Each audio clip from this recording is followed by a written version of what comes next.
nosso primeiro processo com sustentação oral.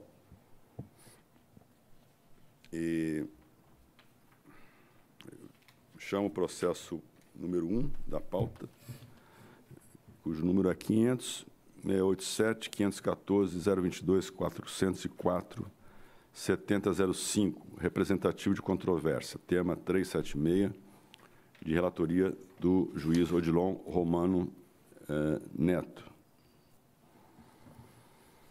Com pedido de sustentação oral, presencial pelo doutor Fernando Maciel, representante do Instituto Nacional do Seguro Social, INSS, e também por videoconferência, o doutor Bruno Vilar, do CACSEC, representando o Instituto dos Advogados Previdenciários, com amicus curiae. Ainda pela doutora Alessandra Linhares Gertzberger, representante do IBDP, também com amicus curiae, e pela doutora Lilian Simões dos Santos Barbosa, representante do Instituto de Estudos Previdenciários, e IEPREV também, com amicus curiae. Se todos estão de acordo, dispensaríamos a leitura do relatório. E, nesse sentido, passo, então, inicialmente a palavra, pelo prazo de até 10 minutos, ao doutor Fernando Maciel, a quem saúdo. Bom dia, doutor. Excelentíssimo senhor ministro Rogério Schietti, presidente dessa Turma Nacional de Uniformização, excelentíssimos magistrados federais que integram este colegiado, ilustríssimo representante do Ministério Público Federal, caríssimos servidores da Justiça, também prezados colegas da advocacia pública e privada aqui presentes, toda a comunidade jurídica que nos assiste pelo YouTube, e também uma saudação especial a quem sabe a escritora previdenciarista mais jovem do nosso país, senhorita Luna Maciel, que acompanha também esta sessão. O tema 376 busca saber se, após o advento da Lei 12.764 de 2012, que passou a considerar o transtorno de espectro autista como sendo uma deficiência para todos os efeitos legais, se seria possível um portador de TEA ter direito a um BPC-LOAS, benefício de prestação continuada assistencial, sem a realização da avaliação biopsicossocial.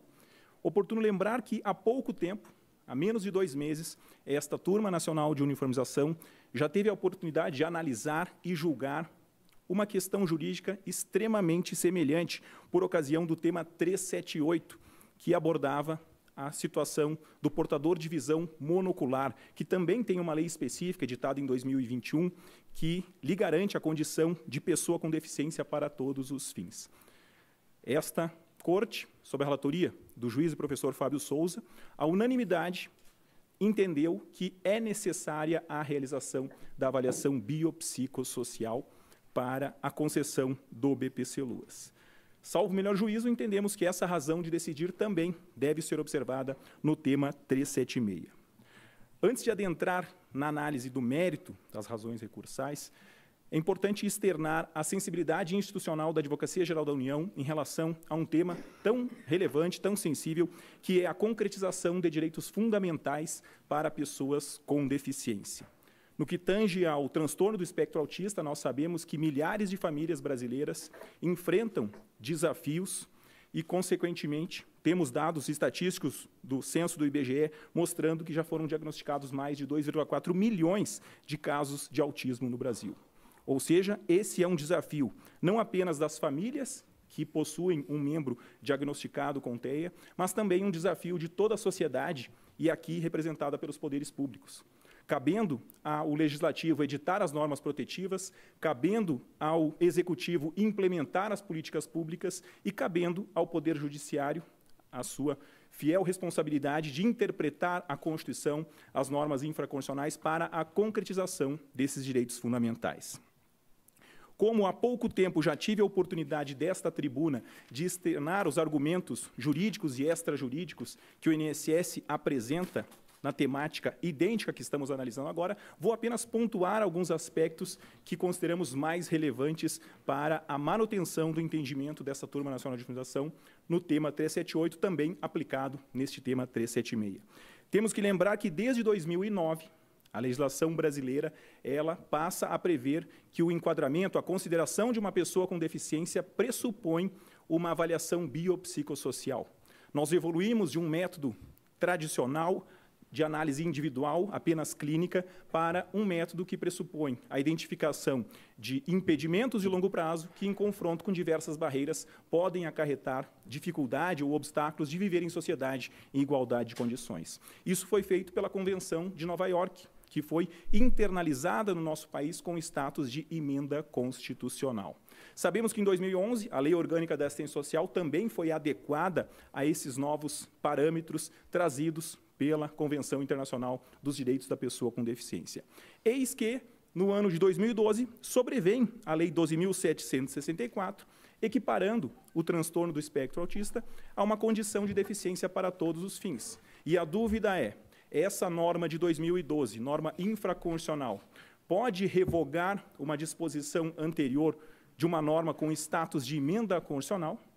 Entendemos que, tanto pelo aspecto da hierarquia, como pelo critério da especialidade, a Convenção Internacional é uma norma especial, a Lei Orgânica da Assistência Social, em matéria de BPC-LUAS, é uma norma especial, não podendo ser revogada por uma norma geral superveniente, conforme preconiza o artigo 2º, parágrafo 2º da Lei de Introdução às Normas do Direito Brasileiro.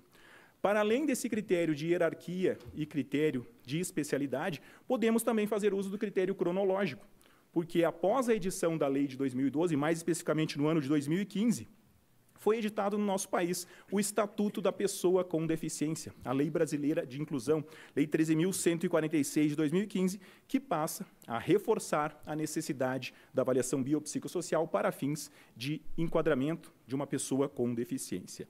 E, mais recentemente, o ano passado, 2024, a Lei Orgânica da Assistência Social foi alterada pela Lei 15.077, reforçando a necessidade dessa avaliação, que é feita tanto por um perito médico federal, como também por um assistente social. Com relação aos argumentos jurisprudenciais, além do tema 378, citamos também, nos memoriais que foram apresentados a Vossas Excelências, precedentes recentes da Turma Regional de Uniformização da 4ª Região, bem como a Turma Recursal de São Paulo, reforçando essa necessidade da avaliação biopsicossocial.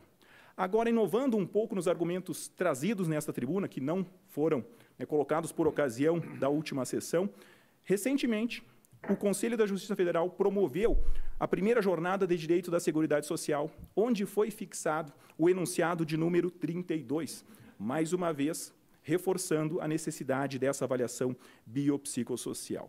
E mais recente, no dia 29 de julho de 2025, nós tivemos a edição da Resolução 630 de 2025 do Conselho Nacional de Justiça, instituindo o instrumento unificado de avaliação biopsicossocial para fins de BPC-LUAS.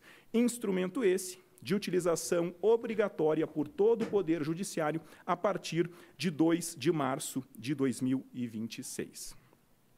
Evoluindo para a parte final, trazendo novamente argumentos extrajurídicos, a AGU tem muita preocupação com o número expressivo de projetos de lei que tramitam no Congresso Nacional, prevendo determinados quadros clínicos como sendo condição de deficiência para todos os fins, ampliando e, muitas vezes, reduzindo os requisitos para acesso, quer seja a isenções, quer seja a benefícios de natureza social, que podem impactar no incremento exponencial da despesa pública em relação à assistência social. Já foi trazido aqui que, em 2013, nós tínhamos uma despesa de 64 bilhões de reais. Atualmente, em 2025, já passamos os 112 bilhões de reais e esse valor está crescendo exponencialmente. O que me traz uma preocupação pessoal e também acadêmica da mudança de paradigma constitucional de um Estado democrático de direito para um Estado assistencial de direito. Então, uma preocupação que também temos que compartilhar.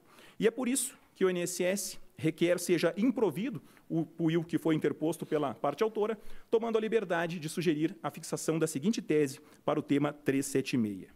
Na análise do direito ao benefício de prestação continuada, a caracterização da deficiência da pessoa com transtorno de espectro autista exige avaliação biopsicossocial, sendo insuficientes o diagnóstico do TEA ou a perícia exclusivamente médica. Agradeço a atenção de Vossas Excelências. Muito obrigado, doutor Fernando Maciel. Passo agora,